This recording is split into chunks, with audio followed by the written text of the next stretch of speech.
Hey, everybody, and welcome to Crosswords this morning. My name is Trevor. I'm the youth pastor here, and we are just so thankful that you chose to tune in this morning, even though you are at home on your couch. And if you are new here today, I want to give you a special thank you for giving us the opportunity to hang out with you this morning. Thanks for checking us out.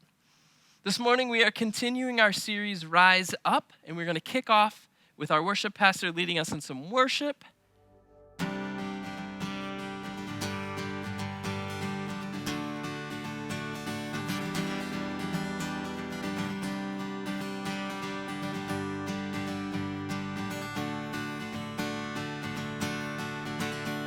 Our praise awaits you with the dawn. Our souls awake to you and lift us on.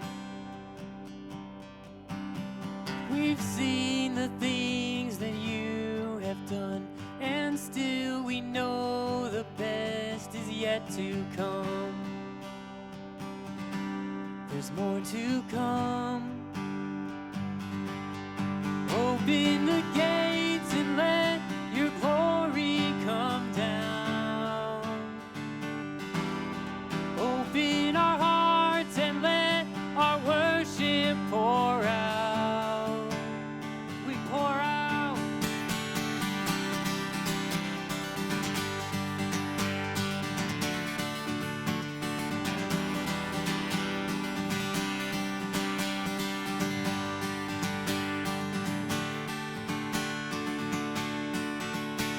Your presence here is all we need. You break our chains with sounds of victory. You're changing everything. Open the gates and let your glory come down. Open our hearts and let our worship pour out. Open the gates and let your glory come down. Open our hearts and let our worship pour out.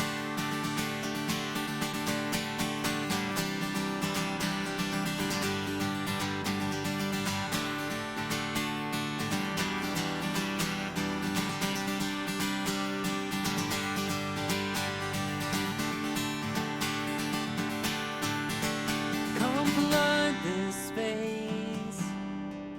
No one else could take your place. Come have your way. No one else could take your place. Come flood this space. No one else could take your place. Come have your way. No one else could take your place. Open the gates and let your glory come down. Open our hearts and let our worship pour out.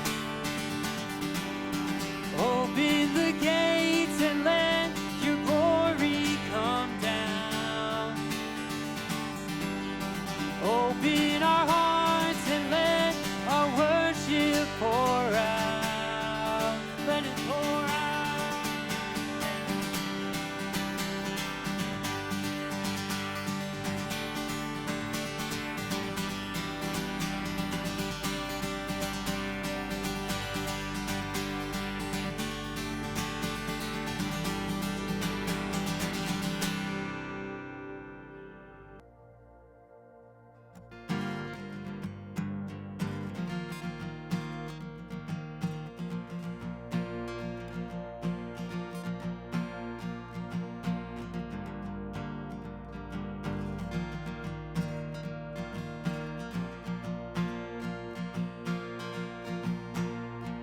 When you move, darkness runs for cover. When you move, no one's turned away. 'Cause where you are,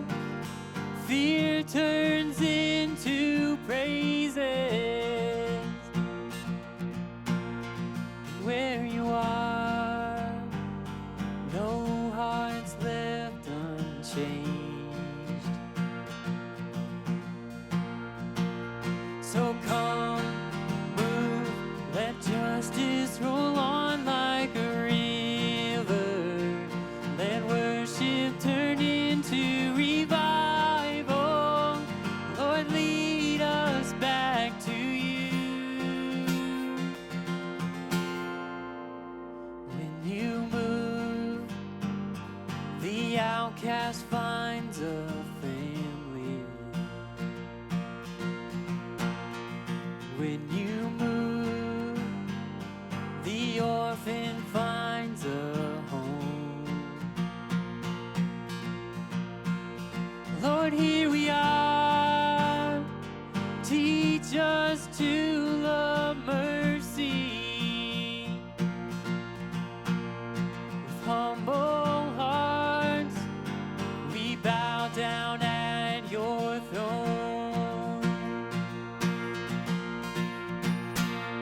So come, move, let justice roll on like a river.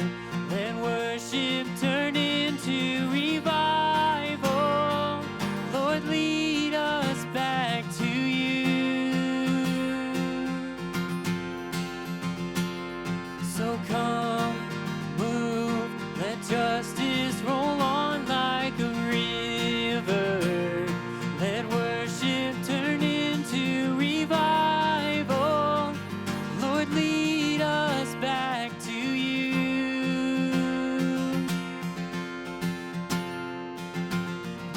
King of all generations, let every tongue and nation surrender all to you alone.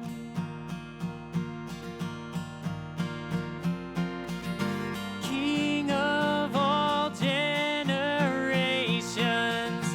let every tongue and nation surrender all to you alone. So come, move, let justice roll on like a river. Let worship turn into revival. Lord, lead us back to you. So come, move, let justice roll on like a river.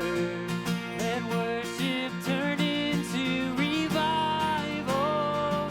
Lord, lead us back to you. Oh, so come, move, let justice roll on like a river. Let worship turn into revival. Lord, lead us back to you.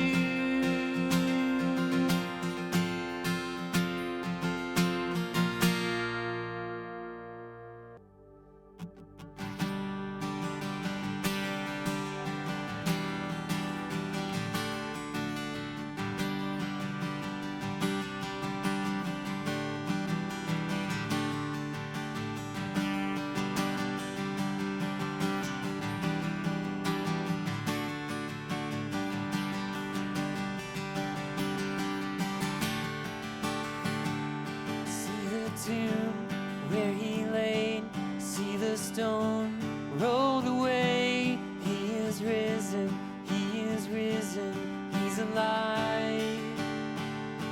See his hands, see his feet, touch his scars and believe.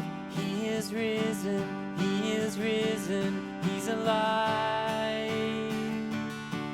Oh, he's alive. He lives. All honor and power are his. All glory forever. Amen. Jesus lives. Hear the shackles breaking free. Hear the song of the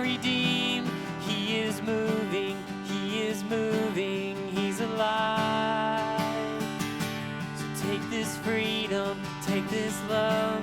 Can you feel it rising up? He is here, he is here, he's alive. Oh, he lives. All honor and power are his. All glory forever, amen. Jesus, he lives. All honor and power are his. All glory forever, amen. Jesus lives. Jesus lives.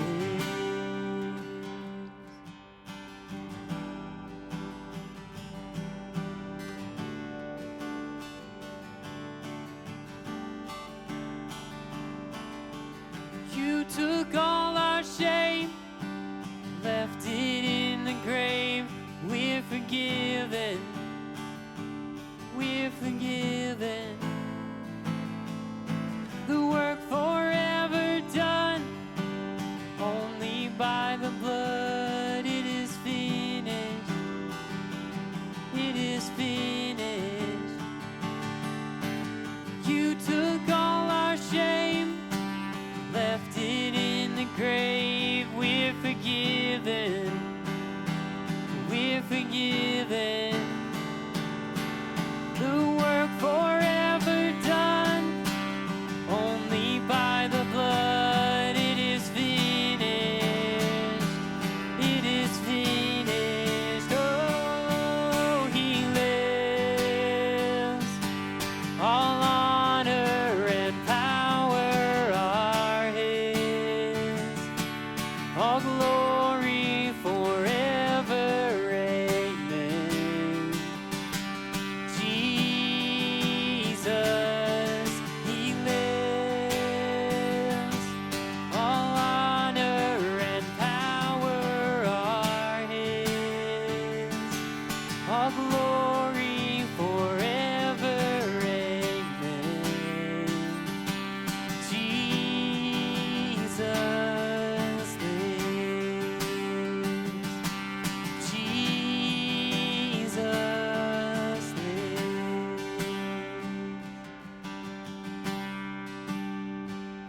He is risen, he is risen, he's alive.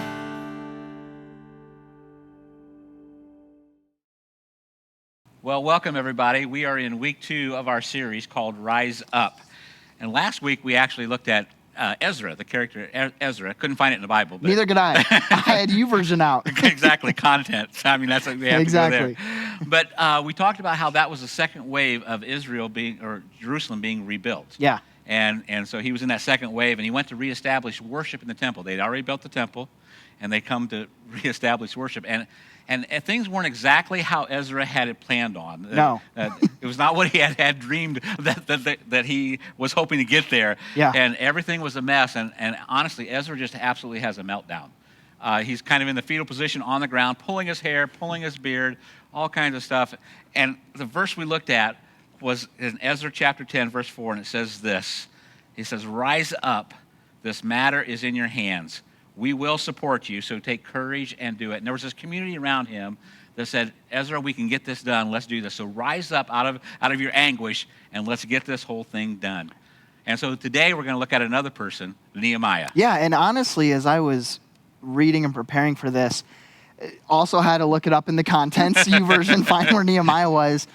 I fell back in love with the story. I had heard the story of Nehemiah before, but after hearing it and reading it in this context under the scope of Rise Up, it's powerful. And so what we're going to be looking at today is at the very beginning of Nehemiah, he talks about this dream that he has, and it kind of stirs up something inside of him. And it got us thinking about dreaming. About dreaming. I'm not talking about, dreaming at night when you're sleeping, but, when we were little, or when we were kids, it was easy to dream. We wanted to be What did you want to be when you were little? When I wanted to be little, when I want to be little, I'm still little. When I wanted to grow up, I wanted to be a rapper. And you That can was your still dream. find some of my videos growing up. There What you did go. you want to be, Brad? I don't even remember. It's been so long ago. It has been a long time. But we thought it would be interesting to see what kids nowadays are actually dreaming. So we've got some pictures of what kids dream about. Yeah, and it's Actual actually kids. handwritten. Handwritten what kids they were asked. And Yeah. so, yeah, go ahead. So this first one, it's a word that's new to us. Yes. Herpetology. This kid wanted to succeed in herpetology.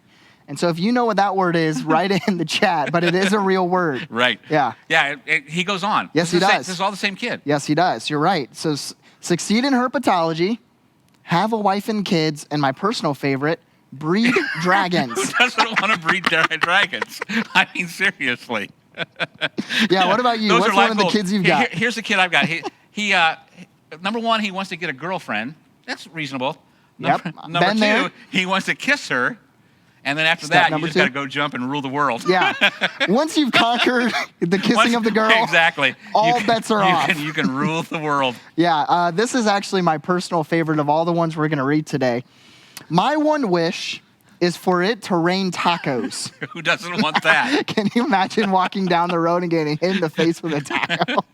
Oh man, you just can't get enough. I think it's admirable, to want it to rain. Do you think tacos. there's lettuce or no lettuce? Well, it would have to be no lettuce for me. But True. That's, yeah, exactly. Oh, our last one here is when I grow up, I'd like to be, and this is just a collection of kids. I love this. Toby wants to be a veterinarian so I can help pets get better. Down a little bit. Violet wants to be a chef because I like to cook. But go clear down to the bottom here where Albert, he wants to be a person who stays home and does nothing.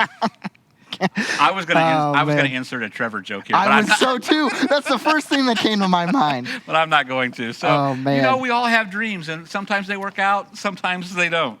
Yeah, and it's just so cool as you talk about the child's dreams and how those change almost every year as we continue to grow up. Yeah, yeah.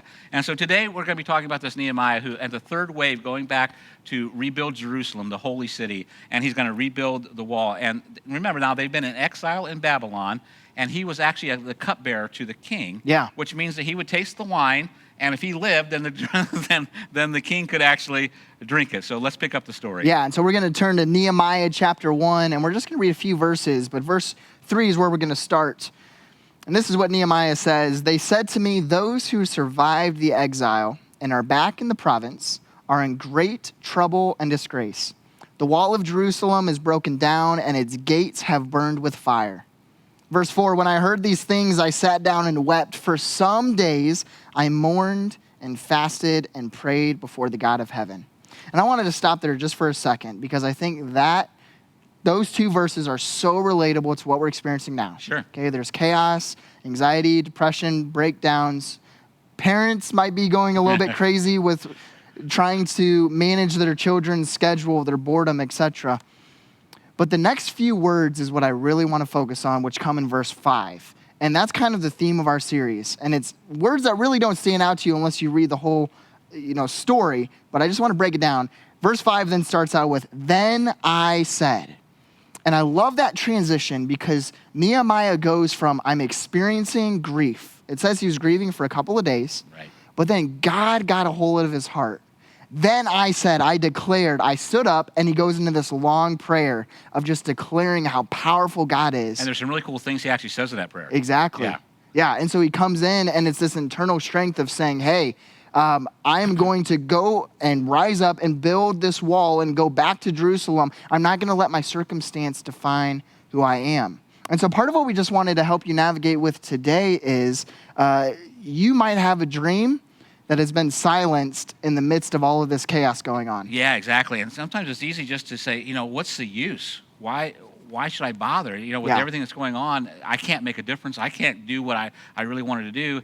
And understand that there's still that passion inside of us, what some people would call a holy discontent. Yeah. And there's even some things that this has brought up. You say, you know what?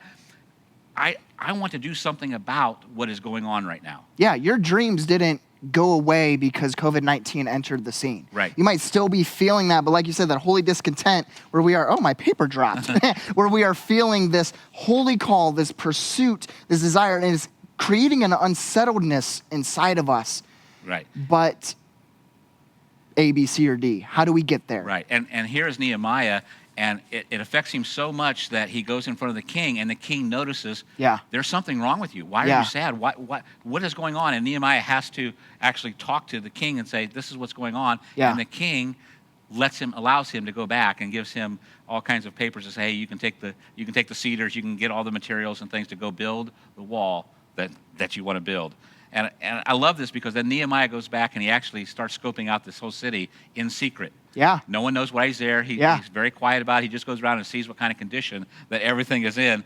And he gives actually another motivational speech. Yeah. So the first one was the internal speech. Exactly. Where he was rising up and saying, God, you are so good. You are powerful. Rise up within me. And the second one is he actually gathers the people around after he sees it. And we're going to pick up the story in Nehemiah chapter 2, starting with verse 17. Here's what he says. He says, then I said to them, you see the trouble we are in. Jerusalem lies in ruins, and its gates have been burned with fire. Come, let us rebuild the wall of Jerusalem, and we will no longer be in disgrace. I also told them about the gracious hand of my God on me and what the king had said to me. And we saw that in Ezra last week also, where Ezra says, that the gracious hand of God is on me. Yeah. And there's something about this holy discontent, this passion that God puts in these people to go make a difference, that his hand is on them. Yeah. And I love that picture. And again, this is external thing. So he's talking to the crowd that's here, and here's their reply. They replied, let us start rebuilding. So they began the good work. I think that is just awesome that he's sitting here talking to the community. And last week we talked about the community also. Yeah. There was a community behind Ezra. Now there's this community behind Nehemiah.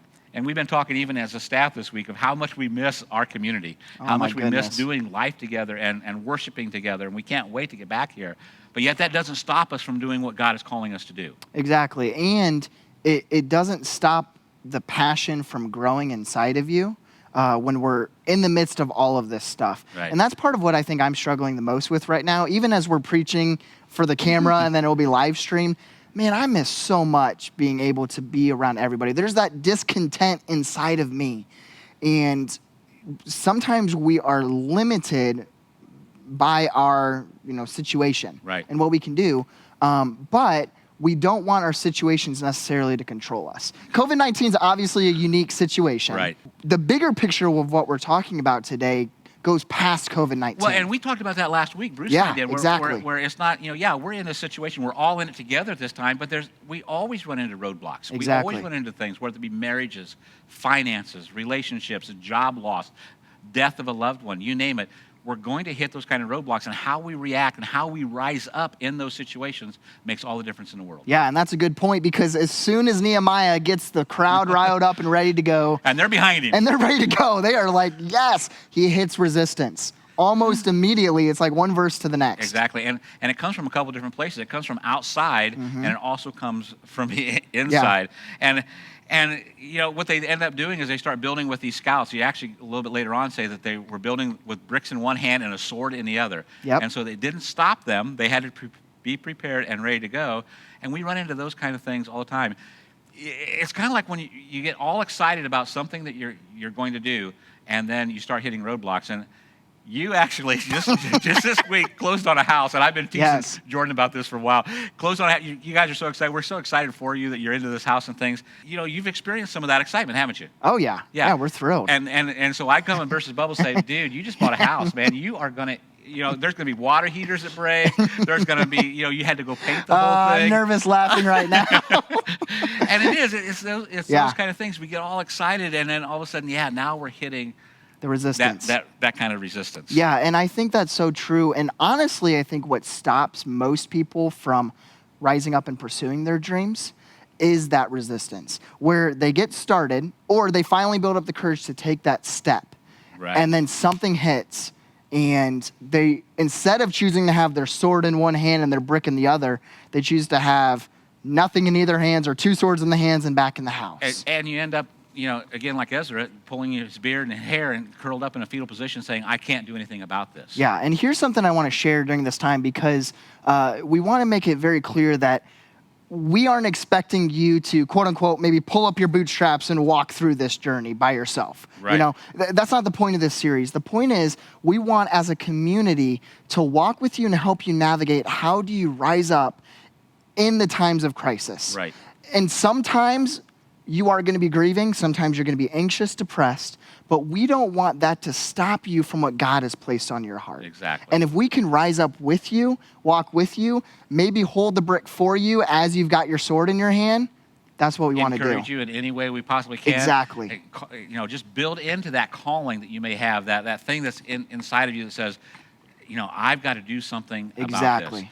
And the other thing is, I think you can also be looking for those kind of things. Absolutely. You know, where is it in my life that God is calling me? Instead of just, hey, let's just set this thing back until it all blows over, no matter what it is, whether this situation or a relationship issue or finances, what have you. What can I do right now to build into that call that God has on my life? Yeah, and so you are not alone. And so Nehemiah, he comes to terms with that. He realizes, hey, the community is under pressure, but we're not going to stop. And so chapter 6, verse 3. And what happens before this verse is that someone is actually out to try to kill. Oh, yeah. You know, they get to a point that the people on the outside, the opposition, actually want to take Nehemiah's life. So what they're trying to do is lure him out of the village, out of Jerusalem, so they can kill him. And he's up on the wall actually building it. Yeah, and so then he's ready to go, and he's like, hey, I see this happening. That's not going to stop me from what God's called me to do. And so chapter 6, verse 3 of Nehemiah, it says this, so I sent messengers to them with this reply, I am carrying on a great project and cannot go down. Yeah, I'm not going to be disturbed. Yeah. I'm not going to take my eyes off the focus. I'm not going to take my eyes off what God is calling me to do. This is where I'm supposed to be.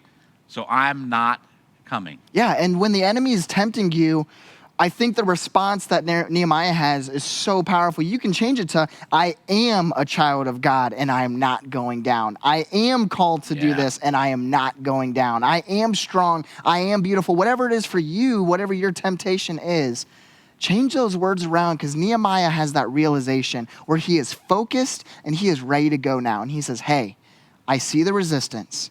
I see the chaos, the anxiety, the depression, but guess what?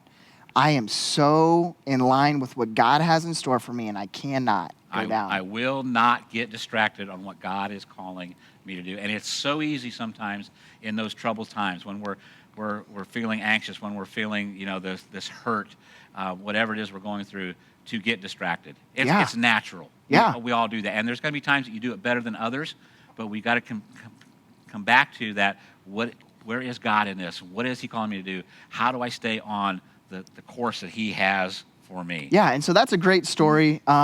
What's the application for us today? How do we even apply that to our lives? Well, I think it goes back, you know, one is that we just got to find our dream. Yeah. You know, we got to find, and when we say that, it's not necessarily this big, because a lot of times what people think of God calling them to do, it's got to be something major. I've got to change my life. True. It may be something very, very simple, and that's how it starts. Maybe it will build to something, but finding out, you know, what is it that is my passion? What is it that I can feel I'm using every gift that I have in my life that God is calling me to do? Yeah, and I want to reiterate a point that you just made, because that's the hiccup for so many of us, is having this mindset that either our dream has to be perfectly planned or it's got to be this huge event for it to be something that God's calling us to.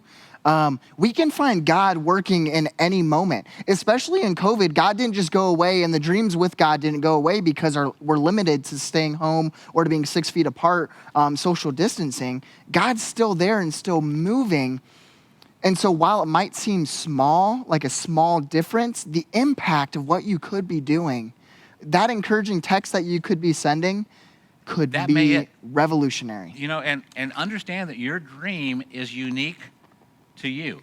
Yeah. Nehemiah's dream was unique. There were people living in Jerusalem. They were going about their business. Yeah, they looked at that crumbled down wall every day, and no one was rebuilding it. Yeah. But there was something in Nehemiah that says, hey, I've got to do something about this. It was his dream, and there were other people living there that wasn't their dream. Exactly. Not everyone has the same dream. Exactly. And if we all did, then we wouldn't get everything accomplished that needs to be accomplished. Very true. And so we recognize that God works in this mess, that even in the midst of all the chaos going on, maybe you're just sitting there frustrated because you're like, hey, I want to get back to work. I want to get back to normality. You and I have both expressed that we crave that. We're angered about that too, and we're frustrated. And you might be feeling some of that.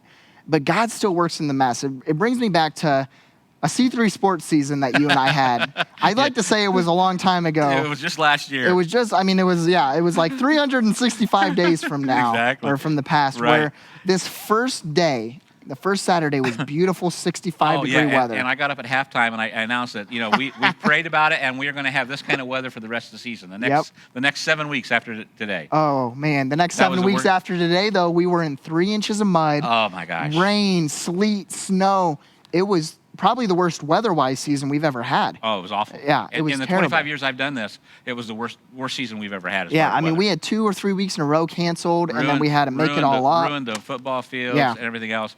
And through all of that, God still worked. Yeah. It's one of the most talked about seasons that we'd ever been through. It was one of the roughest. I mean, we were miserable every Yeah. Saturday. Relationships were still being built. And- The dream was still moving. And again, we even talk about that. We find people on the streets, and Oh, and absolutely. they talk about, oh, do you remember when this happened? And it's one of those things. And understand that, there's times that you may feel like you're in exile. You may feel like, it's not the perfect conditions, but God is still there in the mess, doing what he does best. Yeah, and something that I want to discuss is this idea that your dream can change. Yeah. I think so many of us get hooked, and that's part of maybe why we get caught in the same career or the same influence or the same job for so long, is because, well, this is what I was passionate about then, and, I got my degree in that, and so that's what I'm going to stay with. But for some reason, there's this wrestling inside of me, and I can't understand what that is. It's probably God, that holy discontent, Yep. placing something on your heart, calling you to take a step. And the other thing you got to understand too is what God does a lot of times, and I know I've experienced this in my life, is he'll take you exactly what we talk about is the next step. Yeah, So his goal may be get you over here, but there's going to be another step, another step, another step, and understand that some of those steps actually end in failure at times. oh, And, a lot of them. exactly. And you talk to anybody who's gotten to a point where they feel like they're really doing God and talk about their journey there. There's some tough stuff that they have to go through. Yeah. And figure out, why, God, would you allow this to happen? It's true in my story. And then you look back and say, oh, that's why that happened. Yeah, And so the when you're- journey's messy. There's just some things that we want to remind you as you're pursuing your calling, when you're pursuing that dream, that thing that God has placed on your heart, is that it's going to cost you. More than we're probably comfortable with. Yeah, and, it's going to cost time. It's probably going to cost you money. It may cost you in say, hey, this is where I thought my life was going, and now it's not going anymore. It's probably going to cost you. It's also going to take longer than you think. Yeah. I think that's because we live in such a on-demand culture. Oh, that is so true. Yeah, that's just what drives us all crazy. And especially, and I would say maybe even younger people, maybe your Yeah. age. We've talked about this in generationally speaking. Yeah. Is that it's this instant society that you want it right now, and God is molding you through all of those things until He gets you to the point that you want. So it's going to take longer than what you actually think. And I think that's part of also why dreams do change, is Sure. because you start maturing. God's building inside of you. For the first 20 years of your life, God was preparing you for the next 20. Right. And then after that 20, God's prepared you for the next 20. And that's not always the case. That was just a very blanket statement. But I think because we live in that on-demand culture, we lose sight that God doesn't work like that. Sometimes God does. And then there's the Jeremiah 29:11. I know the plans I have for you, plans to prosper. But Jeremiah 29:10, after 70 years 70 of years. exile and of pain and suffering, Yeah. it's often the waiting game. And it's also going to not only take longer and be harder. There's going to be a time that you're going to want to quit. Oh, all the time. and we face that in our own ministries. Yeah. And it happens that you get to a point you say, is this really worth it? Yeah. Whenever you ask an author or a musician how many songs or how many books they wrote or how many rough draft copies they wrote before they finally bit the bullet and made it. released something. Man, Eminem, I don't know if I can advertise him. Don't look him up. He recorded 100+ songs for one of his albums, and only 17 made the cut. Right. 100+ songs. You know how many hours of writing and recording that was? Yeah. Don't let your dreams stop just because the energy required or the failures that happen step in the way. Yeah.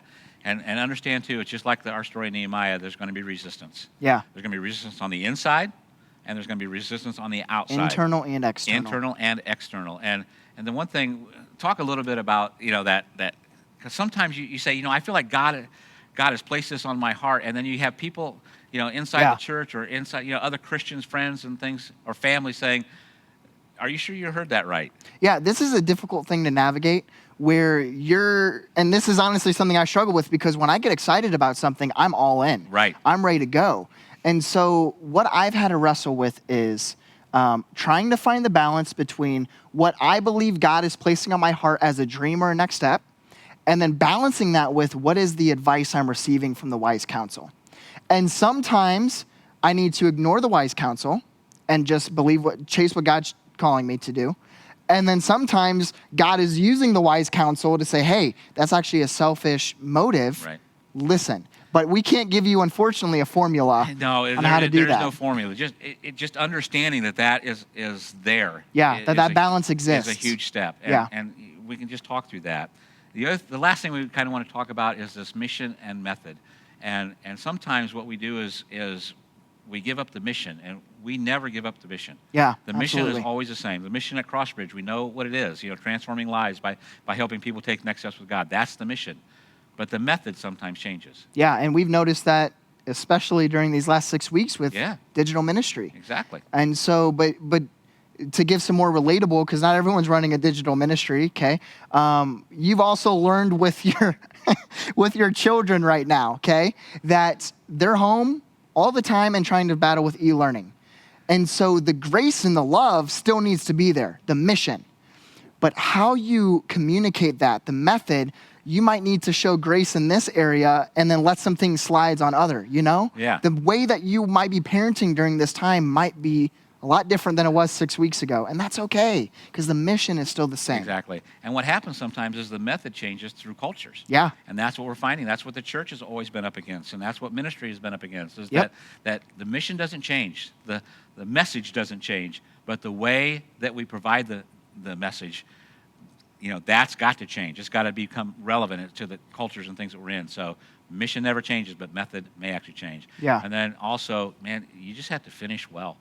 You have to get to I a love point and that. say, this is where I'm heading, this is where I'm going, and I'm going to do everything I can in my power to finish well. Yeah, and so here's how we want to finish today. If you felt something spark up inside of you, if you're like, yeah, that's me. I have felt God. I've got that holy discontent. What do I do next? We want you to private message us, okay? If you're on Facebook, then that little circle with the squiggly line on the top right of your desktop or on your mobile device, just go to the Messenger app. Just shoot us a private message and say, hey, I've got a dream. Where do I start? If you're on YouTube, same idea. Go to admin@crossbridgecommunity.org. Email us and say, hey, I've got a dream. Where do I start? Yeah. But we just love to pray for you as we close out today, as we continue to challenge us to rise up. So will you bow your heads and pray with me? Heavenly Father, God, you are so good, and we're just so grateful, Lord, that we have the opportunity to hear your word, hear your worship, be together in some way today, Lord. We just ask that any person that has a dream placed on their heart, this holy discontent, that you make that obvious to them right now. And then, God, I pray that they take courage to that dream, rise up, and reach out. In your name I pray, amen. Amen. Have a great week, everybody. Thanks again for tuning in this morning. And we just want to give a special thank you to you guys for your continued generosity through this time. Whether it's been your continued support of us here at Crossbridge, so we've been able to do some unique ministry, or even just the way we've seen Crossbridgers love each other and people in the community, whether they're hurting or just need a friend or whatever. It's been really cool, and I'm really excited that I'm a part of this community with you all. Don't forget, we have a lot of opportunities for you to tune in and engage throughout the week. And there's a big opportunity you don't want to miss on Thursday night at Generationally Speaking. There's going to be a scavenger hunt. So make sure you're there with your whole family and be ready to win.